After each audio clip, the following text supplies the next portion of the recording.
Salam, hər vaxtınız xeyir. Bu bazar, yəni 28 sentyabr 2025-ci ildə hədəfin 11-ci sinif buraxılış imtahanı keçirilib. Biz də baxaq suallara.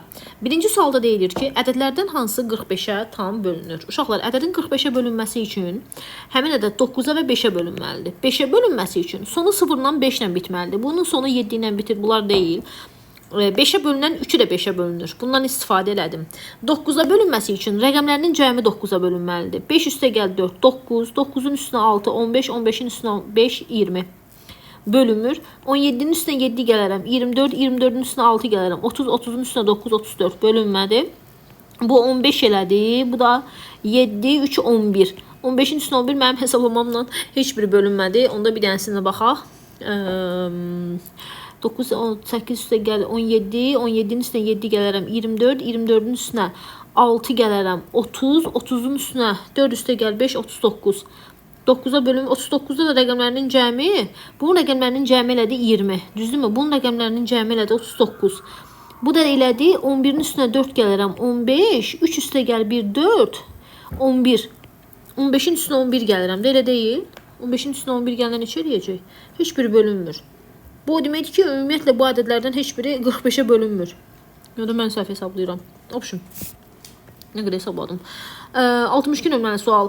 Kəsinin natural qiymət alması üçün M-in ala biləcəyi natural qiymətlərin cəmi. Mən bunun hər birini ayrı-ayrılıqda bölürəm. M-ə bölərəm 1, üstə gəlinsin 5 bölünsün M. Deməli, burada natural qiymət olması üçün buradakı M 5-in bölənləri olmalıdır. 5-in bölənləri də 1 ilə 5-dir. Bunların cəmini istəyir. 6 eləyəcək. Gəlirəm 63 nömrəli suala. Perimetri 20 olan ABC üçbucağının BM medianı. Medianı ise XX qoyuram. 2-dən 3 bucaq ayrım uşaqlar. Bu 11'dir perimetri. Bu da 17. Mən elə bu sualı izahını vermişdim sizə. Bura L'dir, bura T'dir. Demişdim ki, belə bir şey yazın. Ümumi üçbucağın perimetri 20-dirsə gənclər. Bu deməkdir ki, 2x üstə gəl L, üstə gəl T'ni müəllimə bizə 20 verib. Daha sonra şagird deyə bilər ki, müəllimə, bax, burada medianın uzunluğuna nə deyək? Medianın uzunluğuna bir dənə y deyək. L üstə gəlinsin, y üstə gəl x-mız 11-dir. T üstə gəlinsin, y üstə gəlinsin x-mız isə 17-dir. Mən bunları tərəf-tərəfə toplayaram. Tərəf-tərəfə toplasam L üstə gəl T, üstə gəl 2x, üstə gəl 2y, bərabər də 11-in üstünə 17 gəlsəm 28. L, T və 2x-in cəmi 20-dir. 28-dən 20 çıxaram. 2 y-ım 8-dir, y-ım da 4-dür. Elə bugün qrupda danışıb gəldim ki, belə tipdə suallarda, imunlu bu suallarda 11-in üstünə 17 gəlib. Neçə eləyəcək? 28. 28-dən çıx bu 20-ni böl 2-yə ödəniləcək. Sınavda dedim, düşəndə belə yaza bilərsiniz. Gəlib sınava da hədəfə də düşübmüş. Ondan xəbərim yoxdur. Gələk növbəti suala. Növbəti sualda gənclər mən neyniyərəm? Natural ədəd A ədədini deyir. Bu olarsa tapmaq lazımdır. Nə fikirləşə bilərəm sual barədə? Fikirləşə bilərəm ki, yenə bunları ayrı-ayrılıqda bölərəm. Yazaram A bölünsün B. 2B-ni də B-yə bölərəm. Bu da eləyəcək 2 tam. Tutaq ki, uşaqlar, mənə deyir ki, ən kiçik qiymət, mən bunu 3 götürüm, bunu da 2 götürüm. Və yaxud 4 ilə də 3 götürə bilərsiniz. Fərqi yoxdur, özünüz necə istəyirsinizsə. Ardıcıl ədədlər götürürəm ki, bizim nisbətimiz minimum olsun. 4-ü 3-ə böləndə 1 tam neçəsə olur. Üstünə də 2 gələndə 3 tam neçəsə olur. Ən kiçik tam qiyməti 3 götürə bilməzsən. Axı 3 tam neçəsə bunun quyruğu da var. Ona görə 4 tam olacaq. Gələk növbəti suala, 65 nömrəli suala. 65 nömrəli sualda nə deyilir bizə? Qızların sayının oğlanların sayından 4 dəfə çox olduğu bildirilib. Bax, mənim qızlarım, bu da oğlanlarım. Deyir ki, qızların sayı oğlanların sayından 4 dəfə çoxdur. Onda müəllimə, bura x qoysam, bura 4x qoyaram və bütün sinifimizdə 40 nəfərdir. Sən demə müəllimə 5x-ım 40-dırsa, 40-ı da 5-ə bölüb x-i 8 yazaram. X-ım 8-dirsə, 4-ü də 8-ə vurub 32 tezdən buraya yazaram. 40 nəfərlik sinifdə qızların sayı 25% artırıb. Qızların sayı 25% artıb o deməkdir ki, uşaqlar 32-nin 25%-ni taparam, yəni 8 eləyər. Üstünə də 8 gələrəm 40 olar. Yəni 32-nin 125%-ni taparam. Aydın oldu mu? Bu da eləyəcəkdir 40. Yəni mənim qızlarım oldu 40 nəfər. Qızlarım sayı 32-dir, bəli. Sonra deyir, oğlanların sayını 50% azaldıram. Bu oğlanlar yazıq 8 nəfər idi. 50% azaltmaq, elə bunun yarısını tapmaq deməkdir, 50%-in. Yəni 2-yə bölərəm. Bu da eləyəcək 4 nəfər oğlanlar. Sinifdəki şagirdlərin sayı necə dəyişər? Əvvəlki şagirdlərim 40 nəfər idi. Mənim 40 nəfərim 100% sayılır. Amma yeni şagirdlərimə fikir versəz, biri 40-dır, qızların sayı onda 40 olur. Bir də 4 nəfər, 44 nəfər olur. Deyir bu 44 nəfər neçə faiz olacaq? X da bərabər eləyəcək. 44-ü vuracağım 100-ə, böləcəyəm 4-ə. Bu da eləyəcək 100, 1100. Yox, daha doğrusu 110. 110 idi. 10% artıb. Əvvəlki 100 idi. Deməli 10% artıb. Cavab Y variantı. Parça 2-3 nisbətində bölünübsə 2x-in üzərinə 3x gələcəyəm gənclər. Bu 40 eləyəcək təbii ki. 5x-im 40-dırsa gənclər, x-im da 8 eləyəcək. Məndən 2-ni 8-ə vurub kiçik parçanı istəyirsən 16 taparam. Böyüyü istəyirsə 3-ü 8-ə vurub 24 taparam. Gələk növbəti suala. Növbəti sual nə deyilir? Deyir A ədədi B-nin neçə faizini təşkil eləyir? A böl B vurulsun 100-dür. Sıfırdan fərqli cüt rəqəmlərin ədədi ortası neçədir? Sıfırdan fərqli cüt ədədlərdən danışır. Onda mən sıfırdan fərqli cüt ədədlər deyirsəm 2, 4 rəqəmlərin deyir də 6, 8. Bunları toplayaram. Rəqəmlərimiz 9-a qədərdir. Bölərəm 4-ə sayına. 12, 20, 20-ni də 4-ə bölsəm 5 eləyər. Uyğun tərəfləri perpendikular olan bucaqlardan biri digərinin 66,3% faizini təşkil eləyir. Bax, uşaqlar, məsələni də belə analiz edək sizin üçün. 66,3% nə deməkdir? 3-ü 66-ya vura bilərsiniz mənim üçün. 66-nı 3-ə vuraram. 3 dəfə 3. 3 dəfə 6, 18, 1 yadda, 19, 192-nin üstünə gələrəm, 200 eləyər. Deyir ki, uyğun tərəfləri perpendikular olan bucaqlardan biri digərinin bu faizini təşkil eləyir. Uşaqlar, biri digərinin bu faizini təşkil eləyirsə, mən verilən ədədi bir də 100-ə bölərəm. Elə deyil. 100-ə bölərəm, faizdən çünki ədədə keçmək istəyirəm. 100-ə bölməkdə 100-də 1-ə vurmaq deməkdir. Diqqətli olun nə deyirəm. Burada faiz olduğuna görə faizdən ədədə keçəndə 100-ə böldüm. 3-də 2 100-ü də 100-ə bölsəm, 3-də 2 nisbətindədir. Yəni birincisi bucaq 2x-dır, ikinci bucağım 3x-dır. Bunların da cəmi 180 eləyər. 5x-im 180 dərəcədirsə, x-im 36 eləyər. Kiçik bucaq 36-nı 2-yə vurub 72 yazaram. Bu da 108 eləyər. Məndən kiçiyi istəyir 72. A variantı. Bu biraz fərqli sual idi, topluda yoxdur. Demək olar maraqlı sualdır. Sonra mən nə deyir? Deyir ki, ifadələrdən hansının qiyməti n-in bütün natural qiymətlərində cütdür. Yəni tək də versən, bir dəfə n-ə gətir, 2 ver, bir dəfə də 3 ver, cüt olan. Bu deyil. 4, 3 deyil. Uşaqlar hansıdır? 4 dəfə 2, 8, 8-in üstünə 2 gəlsəm 10, 4 dəfə 3, 12, 14. Bəli. N-ə tək də versəm, cüt də versəm, variant D variantı eləyəcək. Gələk növbəti suala. Deyir ki, A və B natural ədədlərinin ortaq olmayan sadə vurğularının hasili S olarsa, əbob AB vurulsun S ifadəsini sadələşdirmək lazımdır. Əbob AB vurulsun S ifadəsini sadələşdirmək lazımdır. Nə yazım ki bundan bağlı? Əkob AB bölünsün əbob AB. Bunu deyə bilərəm ki, uşaqlar, S-yə bərabərdir. Yəni, buradan S vurulsun əbob AB, əkob AB-yə bərabərdir də. Ne variantı? Maraqlı bir sual deyildi. Düz xət üzərində 12 nöqtə qeyd olunmuşdur. Alınan parçaların sayını tapmaq lazım idi. Parçanın düsturu n vurulsun n-1 bölünsün 2 idi. Yəni, 12 vurulsun 11 bölünsün 2. Bu da eləyəcəkdi 66 dənə. Bu düz xət üzərində 12 nöqtə qeyd olunub cavabıdır. Parça üzərində qeyd olunub desəydi, bax yenə deyirəm, parça üzərində 12 nöqtə qeyd olunubsa, enimizi 12 yox, parçanın kənarları da olduğuna görə 2 dənə, 12 üstə gəl 2, enimizi 14 götürüb 14 vur 13 böl 2 yazacaqdım. Yaxşı, bu belə. Məxrəci 150 olan, bax demişdim bu sual düşəcək, düzgün kəsirlərdən neçəsini sonlu onluq kəsir şəklində göstərə bilərik. O kəsiri sonlu onluq kəsir şəklində göstərə bilərik ki, məxrəcindəki ədədin sadə vurğularına ayrılışı yalnız və yalnız 2 və 5-dən ibarət olsun gənclər. Ona görə nə edirəm? Məxrəci 150 olan düzgün kəsirlərdən neçəsi sonluqdursa, 150-ni bölürəm 2-yə, 75, 75-i bölürəm 5-ə, 15, 3-ə bölürəm 5, 5, 1. Deməli, mən ancaq 2 və 5-i seçməliyəm. Onda 2-dən bir dənədir, 5-dən bir dənə, bir dənə də 5. Seçirəm, bir dənə də 1-i çıxıram. Çünki 150-də 150 düzgün olmayan kəsirdir. Cavab eləyəcək 49. Sonra 74 nömrəli sual. ABC üçbucağında CD medianına paralel, hanı CD medianına paralel olan M-in xətti çəkilmişdir, çəkilsin. CM-imiz, hanı CM-imiz? CM-imiz 1x-dir uşaqlar. BM-imiz 4x-dir. Yaxşı. MN median CE medianla paralel olan bu çəkilmişdi, yaxşı.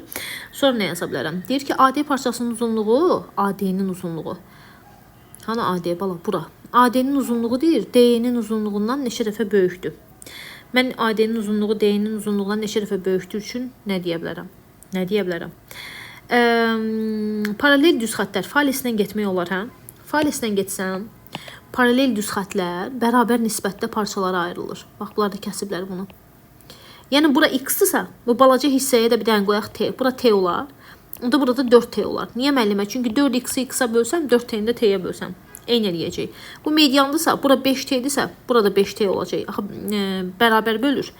Deyir, AD parçasının uzunluğu, AD'nin uzunluğu 5t-dir. DN-dən, yəni t-dən neçə dəfə böyükdür? 5 dəfə böyükdür, uşaqlar. 5 dəfə böyükdür, maraqlı məsələ deyildi. Yalan danışmayayım. Standart şəklində olarsa, x vurulsun m hasilinin ala biləcəyi ən böyük tam qiyməti tapmaq lazımdır. Hə, bu sualı mənə şagirdlərim atmışdı. İndi tanış gəldi mənə bu sual. Bax, standart şəklində yazılışından danışırsa, x m hasilinin ala biləcəyi ən böyük tam qiymət. Burada bizdə ədədləri tam istəyir, amma misalın özündə tam şərti yoxdur. Mən nə edirəm? Ümumiyyətlə, ədədin standart şəklində yazılışında tam hissəmiz bizim mütləq 1 ilə onun arasında olmalıdır, gənclər. 10 tam ola bilməz, amma 1 tam ola bilər. Mən də götürürəm ən böyük tam qiymət deyəndə böyük ehtimal cavablarda 9 götürüblər. Amma şərt tam deyil, deyəsən. 9 vurulsun 10 üstü 4 olar. Bu da B bərabərdir. 9 vurulsun 10 üstü 5 eləyər. Mən də yazaram ki, bunların hasilindən 9-u 9-a vuraram. 81 şərt ödəyəcək, böyük ehtimal. Yeni biçilmiş otun nəmliyi 90%'dir. Bu mənim yeni biçilmiş otum. Nəmliyi 90%'dirsə, quruluğu 10% olacaq. Sonra deyir, qurudulmuş otun, burada yazaq quru ot. Qurudulmuş otun nəmliyi 20%'dirsə, quruluğu 80% olar. 120 ton yeni biçilmiş ot qurudularsa, 120 ton yeni biçilmiş ot qurudularsa, onda 120'nin quru faizi lazımdır da mənə yeni biçilmiş otun 10%'ini taparam. Bu deyir 12 ton əlimdə yüküm var. Otum var, yüküm nə idi? Sənə deyir ki, nə qədər quru ot götürsən, bunun, yəni quru otdan nə qədər götürsən 12 ton qalar əlində, onu demək istəyirəm sənə. Yəni hansı ədədin quru otun da quruluğu 80%'dir. Hansı ədədi 80'ə vurub 100'ə bölsən, cavabı 12 alarsan. Buradan da x bərabərdir 12, vuraram 100'ə, bölərəm 80'ə. 120 bölünsün 8 eləyir. 120'ni də 8'ə bölündə neçə eləyir? 4'ə ixtisar getsə 30, 2, 15 eləyir də balam. Aydın oldu mu? Bu toplu da var da belə bir tipdə sual. Topluda var. Natural bölən sayına baxıram ki, birinci əsaslar sadə rədd olmalıdır. Sadə rəddir. Natural bölən sayı 6'nın üzərinə 1 gəlirəm. 7'nin də üzərinə 1 gəlirəm. Bu da bərabərdir 7 vurulsun 8. 56 dənə. 56 dənə. Sonra gələk bura. A vurulsun B 1 olarsa, A vur B'dir. Yox, A çıx B'dir uşaqlar bu. A çıx B 1 olarsa, A və B ədədlərinin əboblarını tapmaq lazımdır. Yəni, A'dan B'ni çıxanda 1 alıramsa, deməli, bunlar ardıcıl ədədlərdir. Elə deyil, 3 ilə 4, 11 ilə 12. Ardıcıl ədədlərin əbobları 1'ə bərabər olacaq, çünki qarşılıqlı sadə ədədlərdir. Qonşu bucaqların tənbölənləri arasındakı bucaq. Bax, bu mənim qonşu bucaqlarım. Tənbölənlər arasındakı bucaq. Bir tənbölənim olsun bu. Onda alfa yazaram. Bir tənbölənim də olsun bu. Beta, beta. 90 dərəcədir. Çünki 2 alfa üstə gəlinsin 2 beta 180 dərəcədirsə, hər tərəfi 2'yə bölsəm alfa plus beta 90 eləyər. Cavab 90 dərəcə. Uzunluğu 70 cm olan AB parçası daxilində A nöqtəsindən başlayaraq ardıcıl olaraq C və D nöqtələri qeyd eləmisən. Uzunluğu da 70'dir.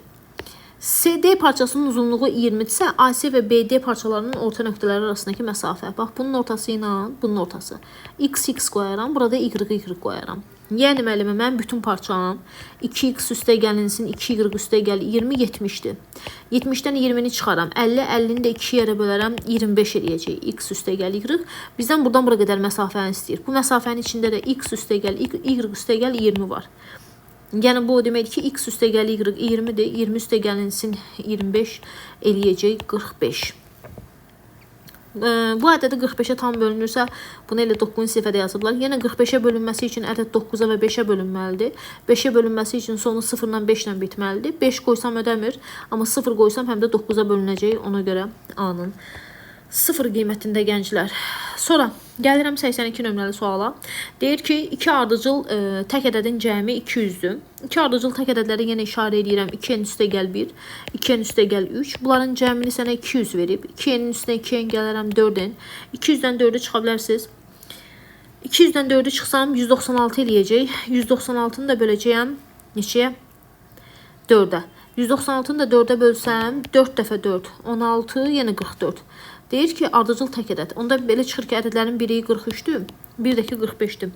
Səhv eləməmişəm heç bir yerdə. Ardıcıl tək ədədindir cəmi 200-dür. 200-dən çıxdım nəyi? 2n plus 1 kim? 4n 4. 200-dən 4-ü çıxsam eləyəcək 196. 43-dən 44-dür də, hə? Ən böyüyünü tapmaq lazımdır. Bu da düz gəlməyəcək axı.